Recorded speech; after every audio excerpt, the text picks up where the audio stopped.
आपको मालूम किस तरह से पड़ा कि कत्ल किया गया है? सुबह की अजान के बाद मैं गया हूँ वैली में। मैंने फिर उसका चेहरा देखा तो मैंने देखा इसका किसी ने मर्डर कर दिया। इतने बेदर्दी से कत्ल किया, इंसान की वो शक्ल वो देख के ना इंसान अंदर से टूट जाता। कितना जुल्म किया, पुलिस को काले कर करके थक गए, पुलिस आने का नाम ही नहीं ले रही। जब ये कुआं पेश हो गया,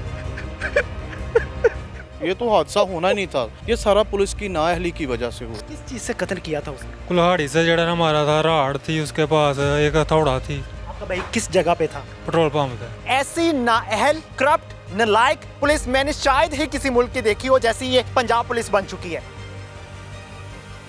अस्सलामुअलैकुम, आप टीवी से मैं हूं फैसल खान सूरी। नारंग मंडी के नवाही गांव हिच्चड़ में 2 दिन पहले एक अफसोसनाक वाकया पेश आता है। एक 21 साला लड़का जिसका नाम फैज रसूल था, एक ही गांव के 8 अफराद को कत्ल कर देता है। कुछ दिन पहले वो अपने घर में अपनी मां और अपनी बहन पर तशद्दुद करता है। उसकी वालिदा और उसकी बहन थाने जाती हैं और उसके खिलाफ FIR देती हैं, लेकिन पुलिस कोई कार्रवाई नहीं करती। इन 8 अफराद को कत्ल करने की वजह क्या बनी, आइए लवाहिकीन से ही जानने की कोशिश करते हैं। आइए मेरे साथ। मुझे आप बताइए कि आपके घर के किन अफराद को कत्ल किया गया?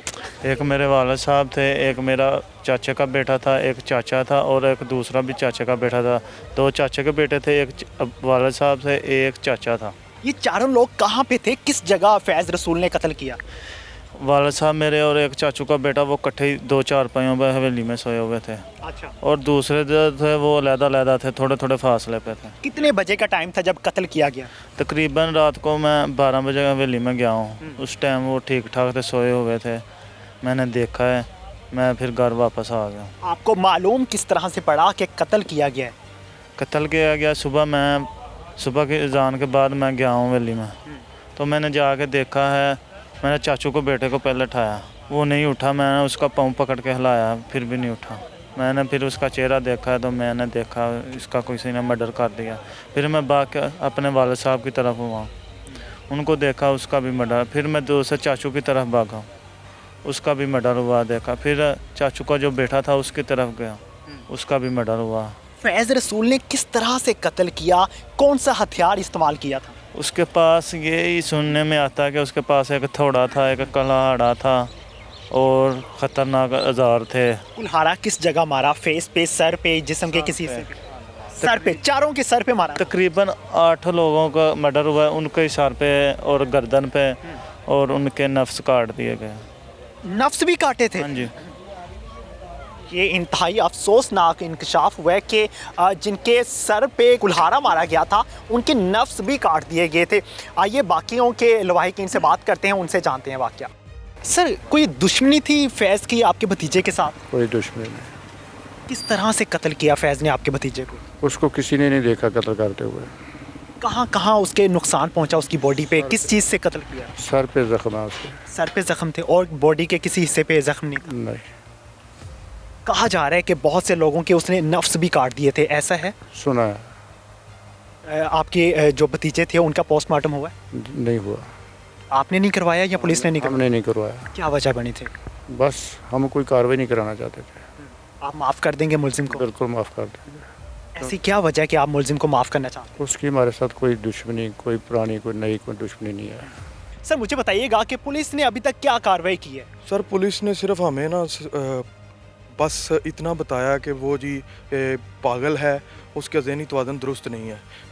जिस तरह उसने उनको 8 लोगों को कत्ल किया है, उससे ये नज़र नहीं आ रहा कि वो पागल है।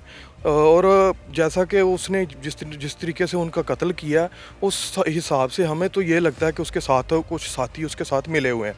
जो कहा जा रहा था कि एक दिन पहले उसने अपनी माँ पे और अपनी बहन पे भी तशद्दुद किया था, पुलिस ने कोई कार्रवाई नहीं की, तो अब क्या कार्रवाई? पुलिस ने ये कार्रवाई की है कि पुलिस को बुलाया गया और मौके पे उनको वो मुल्ज़म दिया गया कि जी ये पकड़े, इसने 6 लोगों को तशद्दुद किया। और उन्होंने दरख्वास्त भी दी है, जिनमें प्रिंसिपल साहब हैं महमूद आइडियल स्कूल के, और उसकी वालदा है, उसकी सिस्टर है, और 3 दीनदार हैं जो उधर के रहायशी हैं। वो आबादी है कोट अब्दुल्ला में दीनदार की। और उन्होंने उसको पुलिस के हवाले किया, जिसमें ASI लतीफ़ है जिसके हवाले किया है। और वो थोड़ी देर बाद कुछ साथी उसको मिलते हैं, उसके ही रिलेटिव्स हैं, वो मिलते हैं उसको लतीफ़ को और वो छोड़ देते हैं उसको, पैसे लेके छोड़ते हैं। पता नहीं वो उसके साथ क्या मामला है। जैसा कि आपको पता है हमारे मुल्क का पुलिस का मामला ऐसे ही है कि वो कोई भी काम हो ना, 2 नंबरी का काम तो ऐसे पैसे लेके वैसे ही फारग कर देते हैं। और इसी तरह उसने उस मुलज़िम को छोड़ दिया, जिसकी वजह से ये हादसा पेश हुआ। और जैसे ही उसने इन दोनों को कत्ल किया और साथ में वो हमारे तायाब का वेपन भी उठा के ले गया। हाँ जी। और जो जवान लड़के थे ना, उनका उसने जो नफ्स हैं वो काट दिए। मेरे कज़न के वालिद साहब हैं, उन्होंने भी बार बार इस चीज़ का जिक्र किया है कि हमारी पुलिस से और आला अफसरान से ये गुजारिश है कि जो हमारे बच्चे का मोबाइल उठाया गया उसके हिसाब से देखें कि वो उसने किस किस मामलात को और किसको कॉल किया और किस किस हिसाब से वो चलता रहा है और कत्ल करता रहा है। वो जैसे जैसे आगे बढ़ता रहा है वो अपने आला चेंज करता रहा है। अच्छा। हाँ जी। वो किस चीज़ से कत्ल किया, फिर बाद में किस चीज़ से कत्ल? पहले उसने कत्ल किया उसके साथ कुल्हाड़ी के साथ। जैसे ही उसने कुल्हाड़ी के साथ कत्ल किया फिर उसने उधर से वेपन उठाया। वेपन उठा के फिर वो इधर इस साइड पे चला गया, जो हमारी मगरब साइड है, उधर आ गया। उधर उसने हवेलियों में जो सोए हुए थे ना अफराद, वो मियाँ बरादरान के थे, जो हवेलियों में सोए हुए थे, उनको उसने उस वेपन से ना उनके सर पे उसको उसके बट मार मार के ना उसको उसका चेहरा भी ख़राब कर दिया।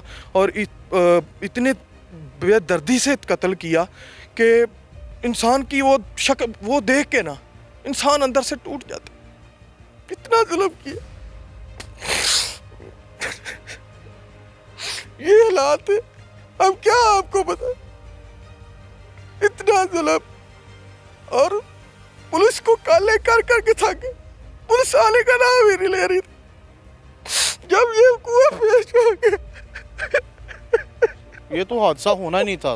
ये सारा पुलिस की नाअहली की वजह से हुआ।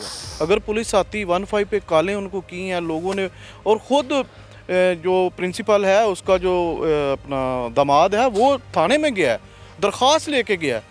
वहाँ से उसको मिला कि उन्होंने कहा कि वो उसको पकड़ के रखा हुआ है तो आप उसको ले जाएं। उन्होंने कहा आपने उसको हब्से बेजा में रखा हुआ है, क्यों रखा है आपने उसको पकड़ के? देखेंगे अब बाद में देखेंगे, कोई नहीं आया। अगर उस वक्त ये पकड़ लेते तो ये हादसा पेश नहीं आना था। मामला हुआ है, उन्होंने कहा यार ये बंदा मार देगा, इसको ले जाओ। उन्होंने कहा अभी बंदा मरा तो नहीं है ना, जब मरेगा फिर हम आएंगे। पुलिस ने कहा है, पुलिस वालों ने कहा कि जी जब अभी तक बंदा मरा तो नहीं है ना, जब बंदा मरेगा तभी। पुलिस को हमारे मामला जो है ना, पुलिस को रखा गया कि वो हमारी जान माल की हिफाजत करे, ठीक है ना। तो जब बंदा मर गया तो फिर ये क्या करेंगे? क्या उसको लाश का पोस्ट समझते हैं कि पुलिस भी मुलविस है इस मुलजिम के साथ? सर पुलिस का मुलव्वस का ये तो नहीं कह सकते कि हम पुलिस मुलव्वस थी। ये तो उनकी नाअहली है कि उन्होंने बंदा पकड़ा फिर बंदे को छोड़ा क्यों?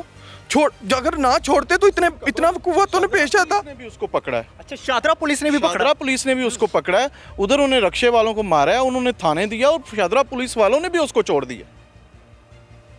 अब मेरी आला हुकाम से गुजारिश है कि वो जो हमारे भाई कत्ल हुए हैं वहाँ जो मोबाइल ट्रेस हुआ है वो सारा मामला जो है ना उसको अच्छे तरीके से उसको जियो फ्रांसिंग करके देखा जाए क्या वो अकेला है या उसके साथ लोग कोई और है। और हमारी ये गुजारिश है कि उसको पागल डिक्लेयर ना करें, उसको पागल डिक्लेयर ना करें। हमारी सिर्फ इतनी पागल डिक्लेयर ना, पुलिस बचना चाहती है। ये बिल्कुल ये पागल डिक्लेयर करके उसको बचाना चाह रहे हैं। करती है पागल तो वो सरासर हमारे साथ नाइंसाफ़ी होगी। बिल्कुल जी, इससे नाअहल पुलिस कोई नहीं हो सकती जो कह दे कि मुलजिम पागल था या उसने नशे में किया या ये हो गया वो हो गया। ये सब बहाने हैं, ये बहाने बताकर आवाम को पागल बनाया जा रहा है और आवाम को कहा जा रहा है कि भाई पुलिस इस चीज़ की जिम्मेदार नहीं है। ऐसी नाअहल, करप्ट, नालायक पुलिस मैंने शायद ही किसी मुल्क की देखी हो जैसी ये पंजाब पुलिस बन चुकी है। इनको सिर्फ पैसे से ताल्लुक होता है। आज इनके हाथ में 5 लाख 10 लाख रख दिया जाए तो ये किसी भी मुलजिम को छोड़ देगी, चाहे वो 375 का मुलजिम हो, चाहे वो 302 का मुलजिम हो, कोई फर्क नहीं पड़ता। लेकिन रहम कीजिए इस कौम पे, अगर आपको इन वर्दियों पे स्टार्स बना के दिए जाते हैं तो इस कौम के हिफाजत करने के लिए दिए जाते हैं। आपको वर्दी दी जाती है तो आप इस कौम के मुहाफिज हैं। करप्ट बनने के लिए आपको मुहाफिज नहीं बनाया जाता। रहम कीजिए इस कौम पे। और मैं अपनी रियासत से अपील करता हूं कि इस तरह के वाक़यात को अगर आप कंट्रोल नहीं कर पाते तो बड़ी माजरत, हमें आप जैसी रियासत, आप जैसी हुकूमतें नहीं चाहिए। हम खुद इस मुल्क को चला लेंगे। फैज़ रसूल ने उस शख्स को भी कत्ल किया जिसकी 5 दिन की बेटी थी, उसको भी यतीम कर दिया। मेरे साथ दिलावर के भाई मौजूद हैं। किस चीज़ से कत्ल किया था उसने? कुल्हाड़ी से जड़ा ना मारा था। राड़ थी उसके पास, एक हथौड़ा थी। आपका भाई किस जगह पे था? पेट्रोल पंप थे। पेट्रोल पंप पे मौजूद था। हाँ जी, वहाँ पे कोई हमला नहीं था? हमला है था, लेकिन उस वक्त जड़ा ना दो घरे 3 बंदे हैं, 2 बंदे दफ्तर च हैं, तो वो जड़ा ना बाहर सुता ही बेंच ते। अच्छा, वो सुते पे ਨੂੰ जड़ा उन्होंने मारे। किसी ने कोई चीख नहीं सुनी थी?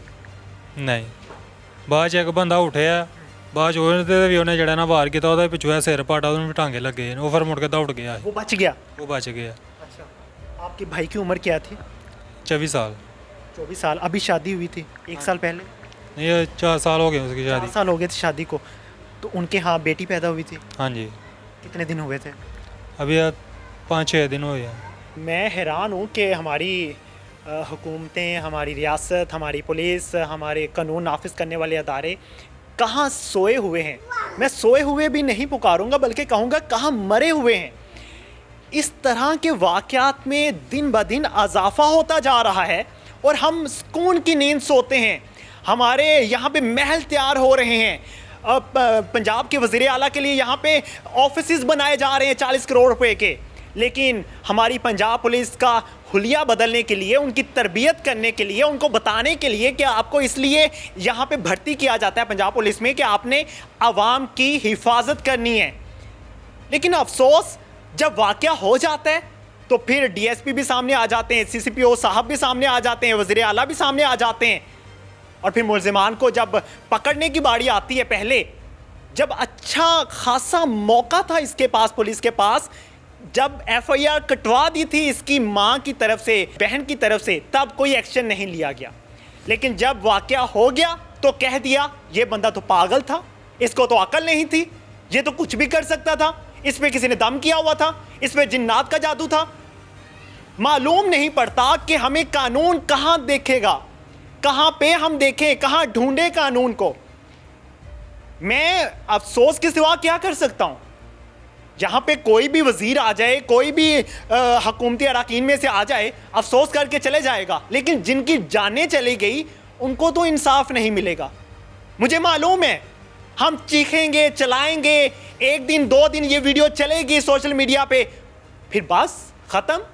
कौन थे आप, कौन था मैं, कोई नहीं जानेगा एक दूसरे को। लेकिन जिनके प्यारे चले गए उनसे पूछिए वो किस वक्त से गुजर रहे हैं। 5 साल की बच्ची, 5 दिन की बच्ची जिसने अपने बाप का चेहरा भी नहीं देखा अभी, वो क्या अपनी रियासत को, अपने मुल्क को प्यारा कहेगी, क्या दुआएं देगी? रहम कीजिए इस कौम पे। इस तरह के वाक़यात की रोकथाम के लिए अहम इकदाम उठाएं। पता चले इस कौम को कि हमारे मुहाफिज यहाँ पे मौजूद हैं। रहम करें इस कौम पे। इसी के साथ मुझे दीजिए इजाज़त। आने के बाद